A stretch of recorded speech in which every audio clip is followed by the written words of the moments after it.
All of you. आज हम लोग बात करेंगे मोल की। देखो, मोल पब्लिक केमिस्ट्री का एक ऐसा कॉन्सेप्ट है जिसको जितना बारीकी से आप अगर समझिएगा, आपको केमिस्ट्री समझना उतना ही क्या हो जाएगा, आसान हो जाएगा। तो हम लोग आज बात करेंगे मोल के बारे में। और मैं मोल से रिलेटेड जितने भी चीज होंगे, जितने भी पद होंगे, जितने भी टर्म हैं, उन सारी के बहुत ही बारीकी से अध्ययन करने जा रहा हूं। तो सबसे पहले देखो कि मोल बोलते किसको है।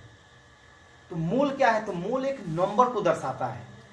मतलब आप ये बोल सकते हो जनरली, जैसे हम लोग बोलते हैं कि किसी भी पदार्थ की मात्रा की जो इकाई है, पदार्थ की मात्रा की जो इकाई है, वो मोल कहलाती है। दूसरे शब्दों में आप बोल सकते हैं कि chemical unit of substance, chemical unit of substance is called mole. Clear है? तो सबसे पहले देखो मोल मतलब मैं सिंपल बोल सकता हूं कि पदार्थ की मात्रा की इकाई मोल कहलाती है। क्लियर है? इस शब्दों में हम बोल सकते हैं कि chemical unit of substance is called mole. मतलब किसी पदार्थ की रासायनिक इकाई जो होती है मोल कहलाती है। लेकिन मोल के बारे में चर्चा करने से पहले मैं कुछ चीजों पर, कुछ मुख्य बिंदु पर क्या करूंगा, चर्चा करूंगा, जिससे मोल को समझना क्या हो जाएगा, बहुत ही आसान हो जाएगा। तो आइए थोड़ा उसके बारे में भी हम लोग क्या करते हैं, जानते हैं। जैसे देखो, मान लो कि मैंने यहां लिखा है दर्जन, उसके बाद है कोड़ी, सैकड़ा, सहस्त्र और उसके बाद है मोल। क्लियर है? मैं अगर दर्जन बोलूं तो आपके दिमाग में एक चीज चलेगा कि दर्जन का मतलब क्या है, कितने नंबर होंगे इसमें, 12। क्लियर है? कोड़ी जो होता है, इसको बोलते हैं अंग्रेजी में, इसमें होता है आपका 20। कितना होता है, 20। सैकड़ा अगर बोलूं मैं तो ये होता है आपका 100। सहस्त्र में बोलूं अगर तो इसमें होता है 1000। और मोल अगर बोलूं मैं तो मोल बराबर होता है, मोल कितने नंबर को डिफाइन करता है, 6.022 गुने 10 to the power 23।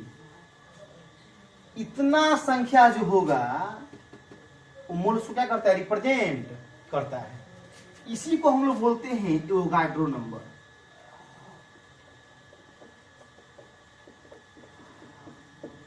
Avogadro number. Clear है? तो मैं अगर मोल बोलूं तो मोल का अर्थ क्या है कि 6.022 गुने 10 के पावर 23 कौन जो होगा वो क्या होगा, एक मोल होगा। क्लियर है? जैसे मैं बोलूं कि एक दर्जन कितना होगा तो 12 होगा, उसी प्रकार से एक मोल कितना होगा तो 6.022 गुने 10 के पावर 23। इसी नंबर को हम लोग बोलते हैं एवोगाड्रो नंबर। और ये एक जादुई नंबर है जो बहुत चीजों से क्या करता है, कोरिलेट करता है। किन किन चीजों से ये रिलेशन अपना जोड़ता है उसके बारे में भी हम लोग क्या करेंगे, समझेंगे। बोलो यहां तक क्लियर है? देखो, मोल का संबंध किससे किससे है उसके बारे में हम लोग क्या करेंगे, जानेंगे। मैं लिख देता हूं यहाँ पे मोल, इसको हम लोग एन से क्या करेंगे, रिप्रेजेंट करेंगे। इसका संबंध जो होगा वो 3 से होगा। देखो 3 संबंध में इसका दर्शाता हूं आपको। देखो, मास, जिसको हिंदी में हम लोग बोलते हैं द्रव्यमान। दूसरा है आपका कणों की संख्या। और तीसरा है आपका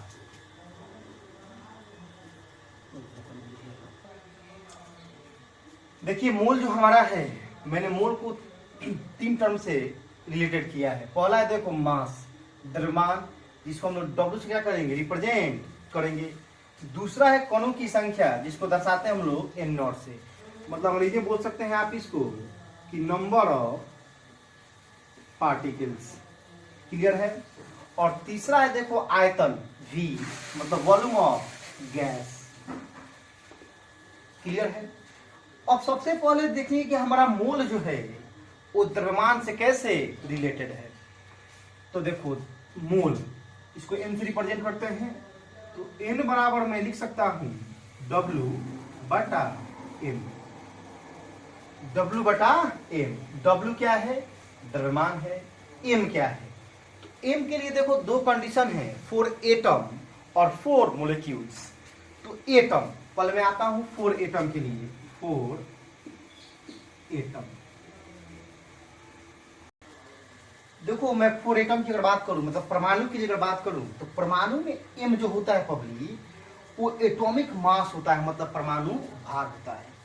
अगर मैं मोलिक्यूल्स लूं, अणु लूं, क्या लूं, अणु, तो उसके लिए देखो मोलिक्यूलर मास उसको बोलते हैं m को, या मोलर द्रव्यमान या अनुभार कहा जाता है। अभी मैं रिलेशन की बात कर रहा हूं, इसको कैसे जोड़ेंगे हम लोग, ये क्या होता है, इसके बारे में हम लोग चर्चा करेंगे। यहां तक बोलो क्लियर है। उसके बाद देखिए मैं संबंध जोड़ूंगा अब कणों की संख्या से, मोल का क्या संबंध है। अब देखो कणों की संख्या अगर दी गई हो, अगर आपको निकालना है मोल, तो n बराबर होता है n नॉट बटा n। n नॉट क्या है, देखो यहाँ पे दिया हुआ है, n नॉट जो है वो कणों की संख्या है, और n क्या है, तो n है आपका एवोगाड्रो नंबर। एवोगाड्रो नंबर का अर्थ क्या है, देखो यहाँ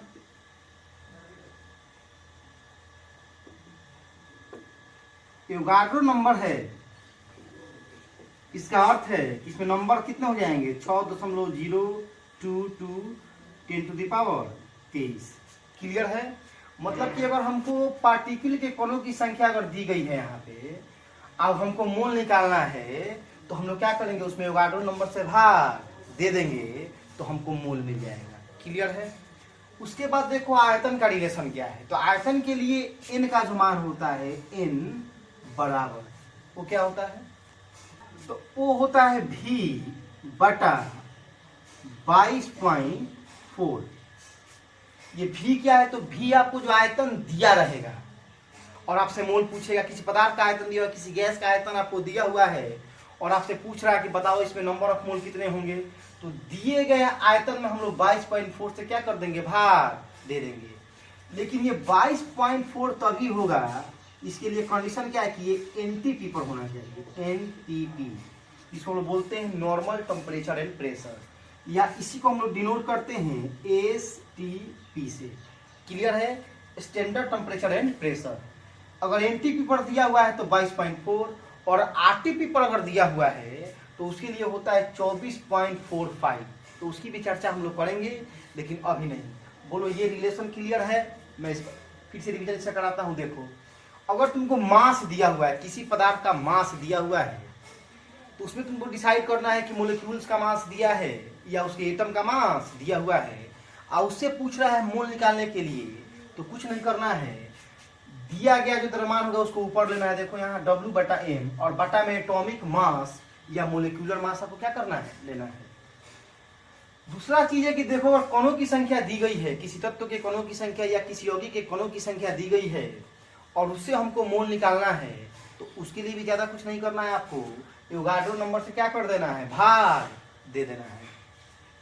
मान लो कि एसटीपी पर हमको आयतन निकालना, सॉरी मोल आपको निकालना है, और आपको आयतन दिया हुआ है किसी पदार्थ का एसटीपी पर, किसी गैस का एसटीपी पर आयतन दिया हुआ है, तो उसमें 22.4 लीटर से भाग दे देंगे हम, तो हम मोल ज्ञात कर सकते हैं, हम नंबर ऑफ मोल निकाल सकते हैं। क्लियर है यहाँ तक। अब मान लो कि इसमें द्रव्यमान करना है, मान लो कि इसमें n का मान 1 है, n इक्वल टू 1।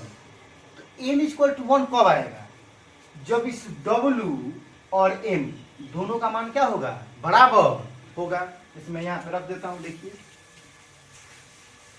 हम लेंगे इन ग्राम, लेंगे ग्राम में लेंगे। क्लियर है। तो n बराबर 1 होगा कब, जब इस W और m का मान क्या हो, बराबर हो। मतलब मैं अगर यहाँ 1 पुट कर दूं तो 1 बराबर हो जाएगा, देखो ध्यान देना इधर, W बटा m। क्लियर है। अगर मैं क्रॉस मल्टीप्लाई कर दूं तो ये हो जाएगा m बराबर W। देखिए वो चीज आया कि नहीं आया। मैंने क्या बोला कि n का मान 1 तब होगा जब इस W बटा m का मान क्या होगा, बराबर होगा। वो चीज देखिए यहाँ से भी निकाल सकते हैं आप कि n का मान हमने 1 पुट कर दिया, क्रॉस मल्टीप्लाई किया तो देखो W बराबर m आया कि नहीं आया। क्लियर है। मतलब मैं ये बोल सकता हूँ तो मैं इसको कैसे बोल सकता हूं हिंदी में? तो देखिए, किसी पदार्थ के अणुभार या परमाणु भार के बराबर में द्रव्यमान 1 मोल होता है। मतलब कहने का अर्थ है कि किसी पदार्थ के अणुभार या परमाणु भार मतलब m के बराबर में द्रव्यमान मतलब ये W के बराबर में, मतलब दोनों का मान जब बराबर होगा तो पदार्थ कितना मोल होगा? 1 मोल होगा। जब पदार्थ का अणुभार या परमाणु भार दिए गए द्रव्यमान के क्या होगा? बराबर होगा, तो पदार्थ कितना मोल होगा हमारे पास? 1 मोल होगा। क्लियर है? अब जरा इस पर आएंगे हम लोग। अब देखो यहां n का मान कब 1 होगा? इसमें मैं बोलता हूं कि n बराबर 1 कब होगा? जब दिए गए कोणों की संख्या एवोगाड्रो नंबर की क्या होगी? बराबर होगी। जैसे यहाँ पे देखिए समीकरण भी आएगा, यहाँ पे 1 रख दो तो 1 बराबर n0 बटा na, क्रॉस मल्टीप्लाई करेंगे तो na बराबर n0। मतलब देखो यहाँ कि एवोगाड्रो संख्या बराबर होगा दिए गए कोणों की संख्या के, तो अब मोल कितना आएगा? 1 आएगा। अब इन सब चीजों को याद करना आप कर भी सकते हैं या इसकी कोई जरूरत नहीं है, क्योंकि मैं आपको आगे चलकर एक लाइन बताऊंगा, उसी एक लाइन में ये सारा का सारा आ जाएगा और सारे के सारे मूल कॉन्सेप्ट के जो न्यूमेरिकल होंगे उसी लाइन पर क्या होंगे? सॉल्व होंगे। लेकिन ये आपको समझाने के लिए बताया जा रहा है, इसको बारीकी से देखना है, वीडियो को भगाना नहीं। आप आराम से इसको क्या करते रहिए, देखते रहिए। मतलब क्या है कि देखो इनने क्या है? एवोगाड्रो नंबर है और एवोगाड्रो नंबर कितना होता है? 6.02 के पावर 23 और दिए गए कोणों की संख्या भी जब होगी 6.02 के पावर 23 तब हमारा नंबर ऑफ मोल कितना होगा? 1 होगा। कितना होगा? 1 होगा। इसका अर्थ है कि Na प्लस n0 का जो मान होना चाहिए वो किसके बराबर होना चाहिए? एवोगाड्रो नंबर 6.02 के पावर 23। तो मैं ये बोल सकता हूँ कि किसी भी पदार्थ के 1 मोलों में कोणों की संख्या जो होती है, किसी भी पदार्थ देखो यहाँ 1 मोलों में कोणों की संख्या जो होती है वो 6.02 के पावर 23 होती है। क्लियर है? देखिए उसी चीज को मैंने लिख दिया है कि 1 मोल में पदार्थ के कोणों की संख्या 6.02 के पावर 23 होती है। अगर मैं इसको डिफाइन करना चाहूँ 1 मोल को, तो मैं ये भी बोल सकता हूँ कि कलेक्शन ऑफ 6.02 के power 23 particles of any substance, किसी भी पदार्थ के इज कॉल्ड 1 मोल। मैं उसको भी लिख देता हूं यहाँ पे, देखिए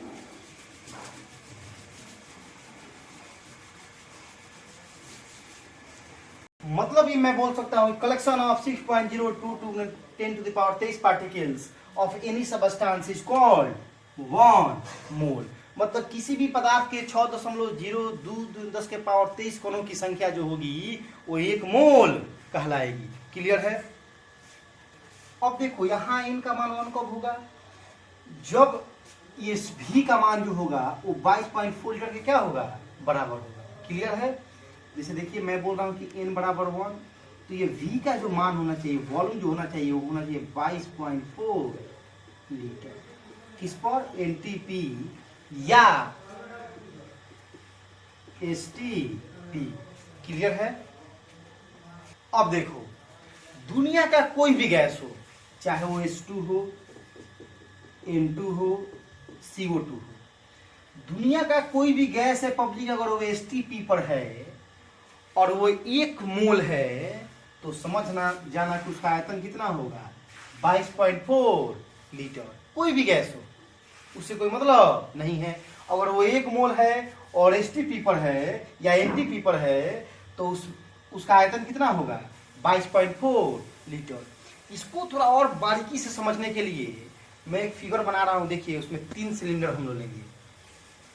देखो 3 सिलेंडर हमने लिया है, एक में रखा है H2 गैस, दूसरे में N2 और तीसरे में CO2। क्लियर है? अब सपोज करो कि मान लो कि इस पर आरोपित दाब जो है P 1 atm है, आयतन मान लीजिए इसका 2 लीटर है और जो भी मानना है 1 लीटर भी मान सकते हैं, 1 लीटर है और टेम्परेचर मान लो 25 डिग्री सेल्सियस। क्लियर है। सेम चीज यहाँ भी होगा। मान लो कि इसका भी प्रेशर जो है 1 atm है, वॉल्यूम जो है 1 लीटर है, और टेम्परेचर जो है 25 डिग्री सेल्सियस। क्लियर है। यहाँ पे भी वही चीज है, देखो प्रेशर जो है 1 atm है, वॉल्यूम जो है 1 लीटर है, और टेम्परेचर जो है 25 डिग्री सेल्सियस है। क्लियर है। अगर वेट की बात करूं तो इसका हो जाएगा 2, एक होता है हाइड्रोजन का और 2 है तो 1 गुने 2 हो जाएगा। इसका हो जाएगा आपका 28 ग्राम मान लीजिए, और इसका हो जाएगा ये कार्बन का 12 और ये 16 नंबर 44। देखिए आयतन सबका समान है, प्रेशर सबका समान है और टेम्परेचर सबका समान है, लेकिन अगर मैं मोलिक्यूलर मास की बात करूं तो डिफरेंट है। ये 2 ग्राम है, ये 28 ग्राम है और ये 44 ग्राम है। आप बोलिएगा कि मोलिक्यूलर मास जो है अलग अलग है, मतलब इसका नाभिक सबसे छोटा होगा, उससे बड़ा ये होगा और सबसे बड़ा ये होगा। कुछ भी हो, आकार बड़ा छोटा हो, द्रव्यमान अलग अलग हो, लेकिन जो इसमें कणों की संख्या होगी, जो एवोगाड्रो नंबर होगा, वो तीनों में क्या होगा, समान होगा। और इसीलिए मैंने बोला कि एक जादुई नंबर है। देखिए मास क्या है, डिफरेंट है, समझ रहे हैं। हो सकता है कि न्यूक्लियस का जो साइज हो वो भी क्या हो, डिफरेंट हो, एटम का जो साइज हो वो भी डिफरेंट हो, लेकिन नंबर जो होगा, एवोगाड्रो नंबर जो होगा, वो तीनों में क्या होगा, समान होगा। क्लियर है। तो इससे यह निष्कर्ष क्या निकलता है, तो निष्कर्ष ये निकलता है कि जब विभिन्न प्रकार के गैसें अगर हम लोग लेंगे, आयतन समान लेंगे, आयतन क्या लेंगे, समान लेंगे, तो उसका मोलिक्यूलर मास डिफरेंट हो सकता है, लेकिन उसमें कणों की जो संख्या होगी, उसमें नंबर ऑफ जो पार्टिकल्स होंगे, वो तीनों के तीनों में क्या होंगे, समान होंगे। क्लियर है। अब देखो नंबर ऑफ मोल अगर आपको निकालना होगा तो आपको कुछ तत्वों का एटॉमिक मास क्या करना पड़ेगा, जानना पड़ेगा। जैसे मान लीजिए कि आपको इसी का निकालना है, CaCO3 का, मुझे याद है, मैं निकाल सकता हूँ। देखिए कैल्शियम का 40 होता है, कार्बन का 12 होता है, और ऑक्सीजन का होता है 16। 3 है तो 3 से क्या कर देंगे, गुना कर देंगे। 40 प्लस 12 प्लस 48 जोड़ देंगे, कितना आएगा, 100। ये चीज आपको भी पता होना चाहिए। कैल्शियम का 40 होता है, कार्बन का 12 होता है, ऑक्सीजन का 16 होता है। तो मैं कुछ इंपॉर्टेंट जो जनरली यौगिक में आते हैं तत्व, उनको क्या कर देता हूँ, उनका एटॉमिक नंबर और एटॉमिक मास क्या कर देता हूँ, लिख देता हूँ। क्लियर है। हाइड्रोजन है 1 1, ये होता है एटॉमिक मास। देखिए यहाँ AZ, ये होता है एटॉमिक नंबर नीचे वाला, और ये होता है तो मास नंबर होता है, और नीचे वाला क्या होता है, एटॉमिक नंबर। तो देखिए ये हुआ मास नंबर। मास नंबर कितना हुआ, 1, और एटॉमिक नंबर कितना हुआ, 1। उसी प्रकार देखो सोडियम, इसका होता है एटॉमिक नंबर 11 और mass number 23। Calcium 20 40, magnesium 12 24। Hydrogen का 1 हो गया, सोडियम का 23 हो गया, कैल्शियम का 40, मैग्नीशियम का 24, ऑक्सीजन का 16, कार्बन का 12, एल्युमिनियम का 27, क्लोरीन का 35.5, पोटेशियम का 39, बोरॉन का हो जाएगा 11, और ये आयोडीन का 127, Fe का हो जाएगा 56, और ब्रोमियम का हो जाता है 80। क्लियर है। अब यहाँ से आप किसी भी यौगिक का मोलिकुलर मास क्या कर सकते हो, निकाल सकते हो। जैसे मान लो हमको निकालना है, और सल्फर ले लो, सल्फर 16 और 32। जैसे मान लीजिए निकालना है H2SO4,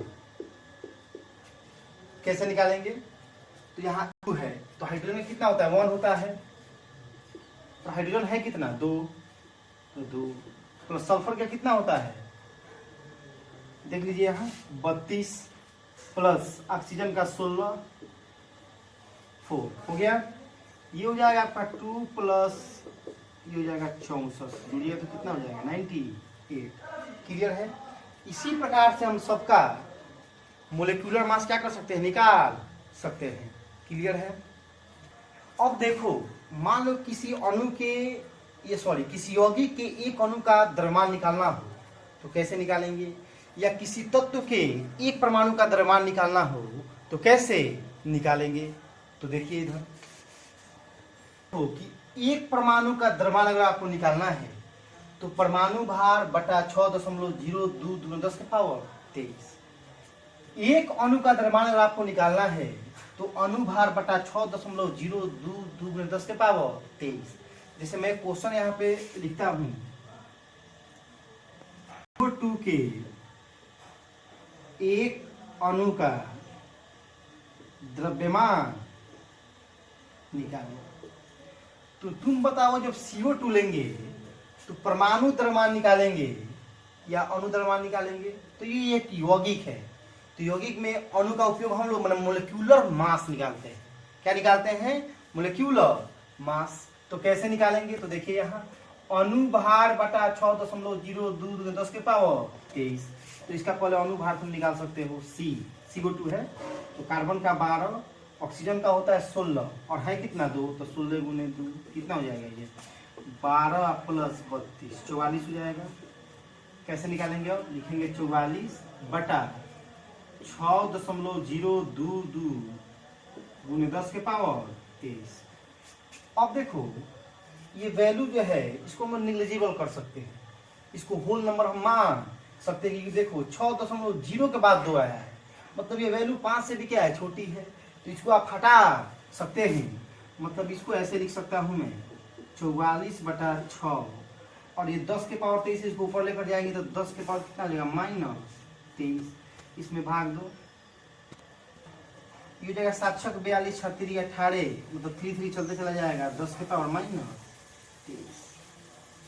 द्रव्यमान कितना आ गया इसका, एक अणु का द्रव्यमान कितना आ गया 7.23 7.3 गुने 10 के पावर -23। क्लियर है। बताया था कि मैं लास्ट में एक लाइन लिखूंगा और उसी एक लाइन में सारा का सारा क्या हो जाएगा, समाधान हो जाएगा। सारे के सारे न्यूमेरिकल जो होंगे इसी पर क्या हो जाएंगे, सॉल्व हो जाएंगे। मैं उसी को लिख रहा हूँ, देखिए यहाँ मैं लिख रहा हूँ 1 मोल एक सबस्टांस। इसका मतलब क्या है कि कोई भी हो सकता है, CH4 हो सकता है, CO2 हो सकता है, Na2CO3 हो सकता है, कुछ भी हो सकता है। तो उसमें कणों की संख्या कितनी होगी, 6.02 ने 10 के पावर 23। क्लियर है। उसका आयतन STP पर कितना होगा, गैस होगा तो 22.4 लीटर STP। अब बराबर होता है 24.45 लीटर RTP। क्लियर है। बराबर है एटॉमिक मास या मोलिक्यूलर मास। क्लियर है। एक मोल कोई भी पदार्थ हो, दुनिया का कोई भी पदार्थ अगर 1 मोल है तो उसमें कणों की संख्या है 6.02 ने 10 के पावर 23। उसका आयतन अगर गैस है तो उसका आयतन कितना होगा 22.4 लीटर STP पर और 24.45 लीटर RTP पर, बराबर होगा एटॉमिक मास और मोलिक्यूलर मास। आप बोलिएगा कि एक ही पदार्थ का दो आयतन आप लिख रहे हैं, एक जगह लिख रहे हैं 22.4 लीटर STP और एक जगह लिख रहे हैं 24.45 लीटर RTP। तो ये STP और RTP पर वॉल्यूम का डिफरेंस क्यों है और ये STP और RTP क्या है, क्या कारण है कि इस दोनों के वॉल्यूम में क्या हो रहा है, अंतर हो रहा है। तो हम लोग जानेंगे इसके बारे में, पहले STP के बारे में, उसके बाद RTP के बारे में। STP को ही NTP कहा जाता है। आइए समझते हैं।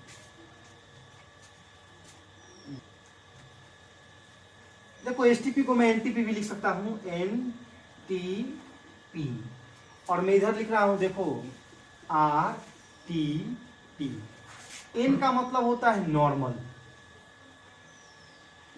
T का मतलब है